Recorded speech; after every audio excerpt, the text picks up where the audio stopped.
Well, hello again. Pastor Ray Barnett here with you. Glad that you could be with me on the Oasis.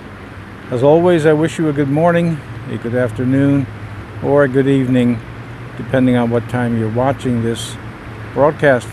Beautiful day here today. Although I thought they said it was going to be sunny, but it's still a fairly nice day here at the Lazy River. It's been a couple of days since I've been able to get a video up for you. Life is just very busy. I never really realized, I never thought it my life would be as busy as it is at this stage, but part of it is just what I do. Part of it is just the times we live in, and part of it is just I don't really understand what it is. Hey, you know what? A week or two back, I discovered something very, very important, and I'd like to share it with you. As I think I've told you, I have routines that I go through every day. I live by a schedule and routines that I do, whether it's my prayer time, my study time, memorization. Everything has a place. My time at the gym and my bedtime as well. And so I'm ordinarily in bed at 9 o'clock.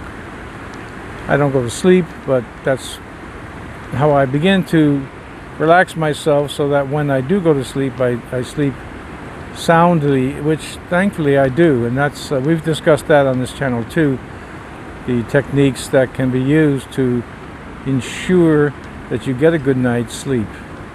So I said to myself, I'm just kind of in the mood to watch a little Monday Night Football.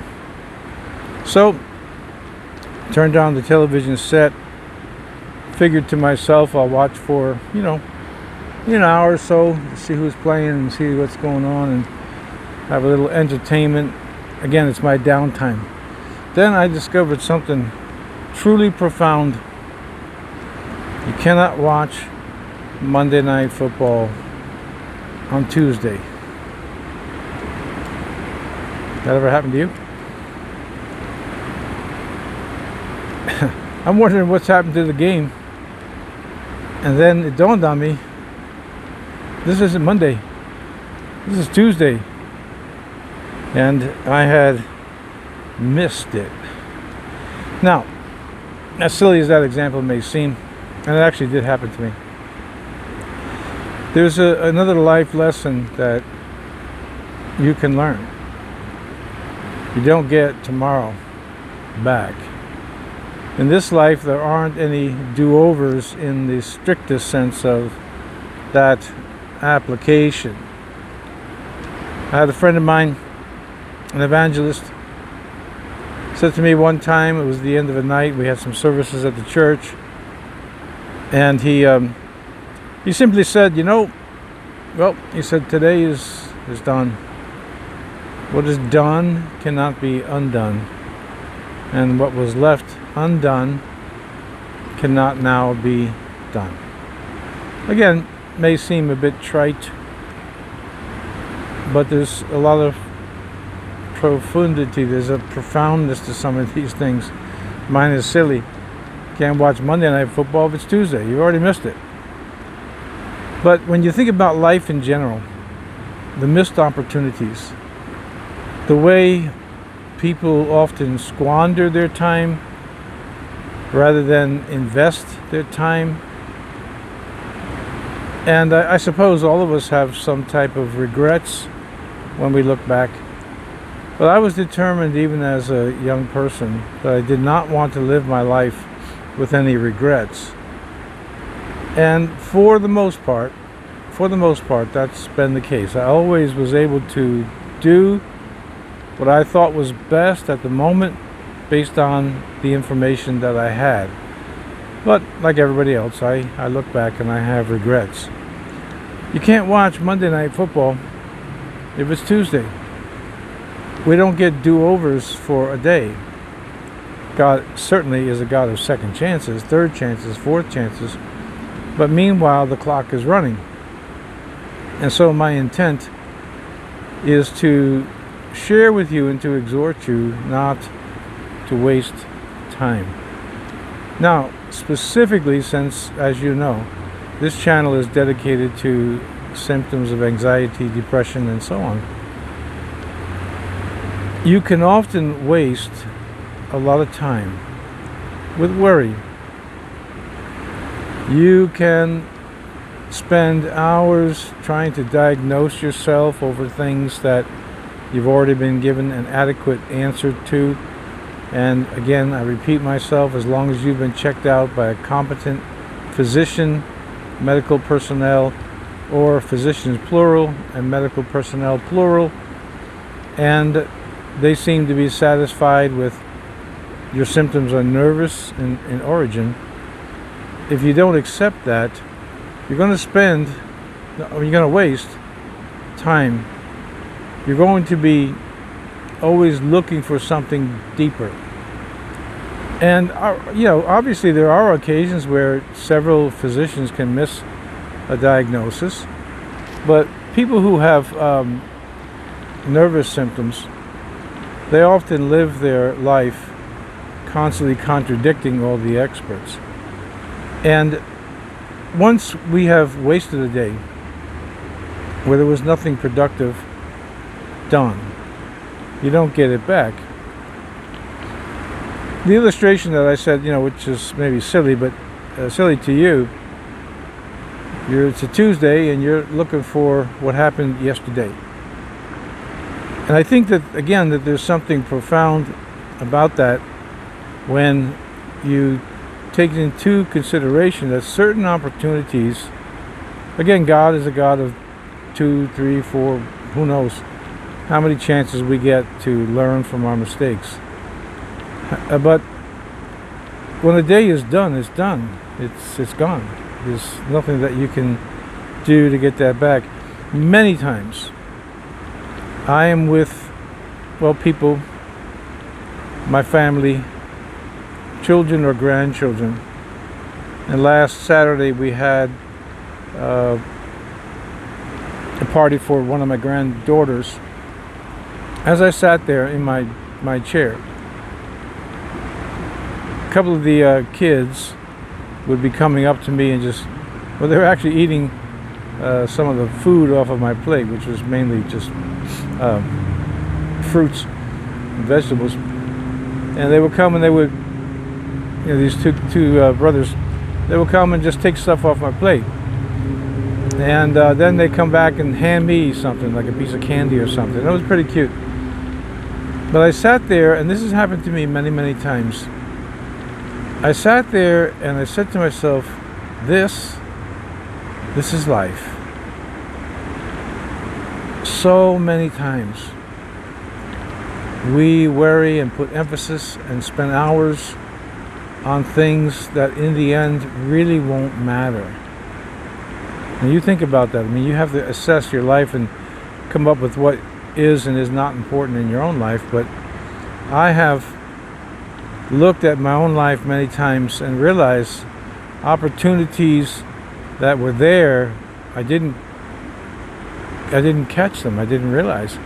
And to make sure you understand what I'm saying, I have, for the most part, lived my life without regrets. I mean, not too many regrets.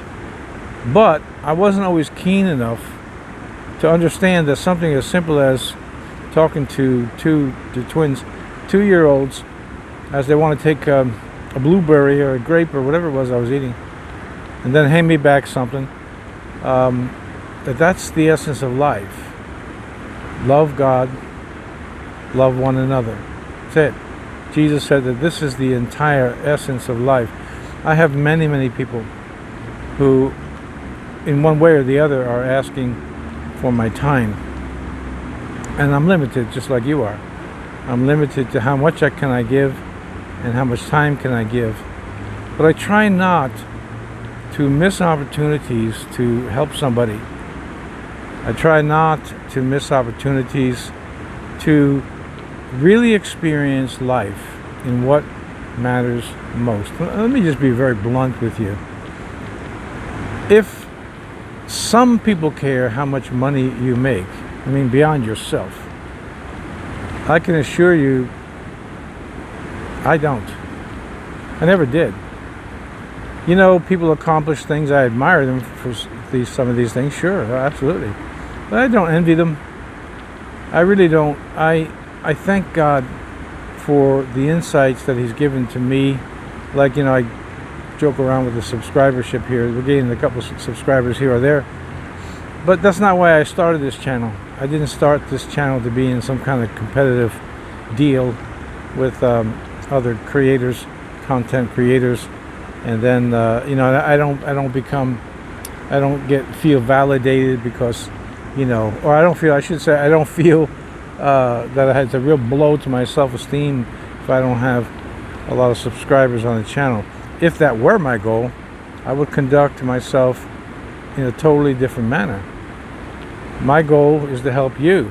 I have almost 190 subscribers now, and that's it, you know, and I'm content with that, because that's life.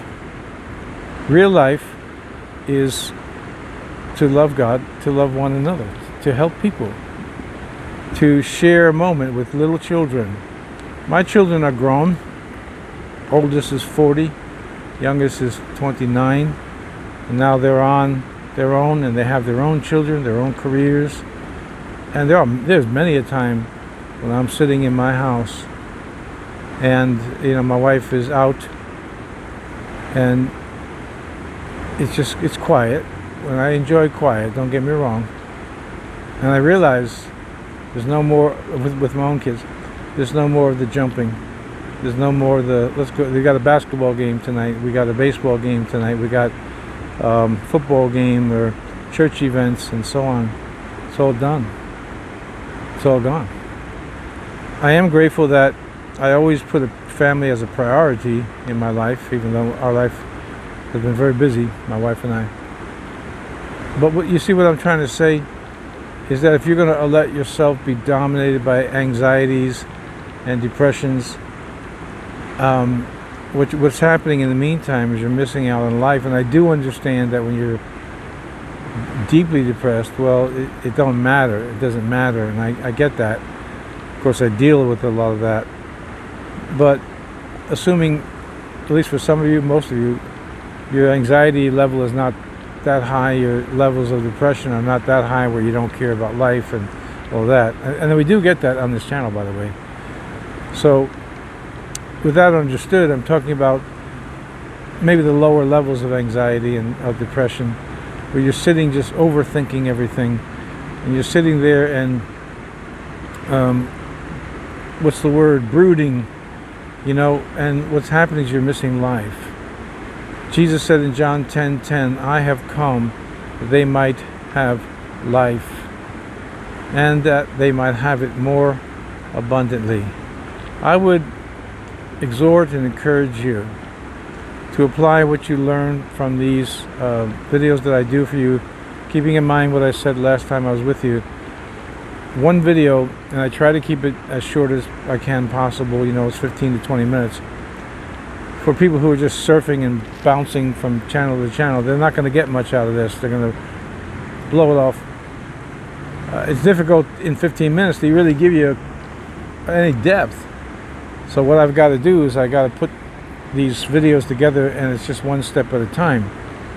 But to make the point again, you don't want to keep wasting time. And I know that if some of you write to me, and some of you do, or make comments, I know you're going to say, hey, Pastor, you know, I'm not wasting time, I'm really suffering. And I get that, I know that. But that's why you want to get better. And in order to do that, you have to follow instructions. And you follow instructions, then you can get back to the business of life. And hopefully, God will give you the insights that He's given to me. Spend time, a couple of hours, with little children running around and you know, playing with their toys. Some of them are very young. Or my granddaughter coming over to show me her viola, and we talk about music a little bit. This is life. It's not how much money you make. It's not. Honestly, I really get pretty disgusted when I listen to all these people. They just sound baloney. You know, he's got a jet and he's got this. And who cares? I mean, I don't care. Do you care? I don't care. If I want to get on a plane, I'll buy a ticket. It's easier than the maintenance it would take to have the storage. It's the world's view. It's not God's. Life is loving God, loving people. But keep in mind, you can't watch Monday Night Football when it's Tuesday. And one day, in fact, I just got the news that a good friend of mine just passed away a few hours ago. That's it. It's all done. That to me has always been in the forefront of my mind, and I would strongly suggest that it's always in the forefront of your mind, so you can prioritize your life in such a way that what really matters is actually put first. You're not going to watch Monday Night Football on Tuesday. You're not going to get today back again. Whatever's done cannot be undone. Whatever was not done cannot now be done. But you can make the rest of this day and or tomorrow and the rest of your life really count. And look for the little things. Look for the little things and you'll find this is life. Father, I pray for my friends, some of whom faithfully tune in, and help them to discover what I've discovered. Life is not in money. It's not in what some people term success. It's not in jet planes and how many homes and so on and so forth. It's in relationship with you and relationship with one another. And this is life. Give my friends peace and deliverance, I pray, in Jesus' mighty name. Amen. Okay, that's all I have for you for today. Glad that you could be with me here on the Oasis. I will continue to put these videos up for you as long as you continue to watch. We're all good. Again, I invite you, if you'd like to subscribe. I always say this is a small group, and by YouTube metrics, we are a very small group. But I'm good with that. If you're good with that, I'm good with it. And it gives us opportunity to communicate whenever you want to. So, if you want to subscribe, join us, please do. We'd love to have you. And hit the notification button. Always appreciate the thumbs up if you got something out of this content. And as always, God willing, I'll be with you here again tomorrow on the Oasis. God bless. See you then.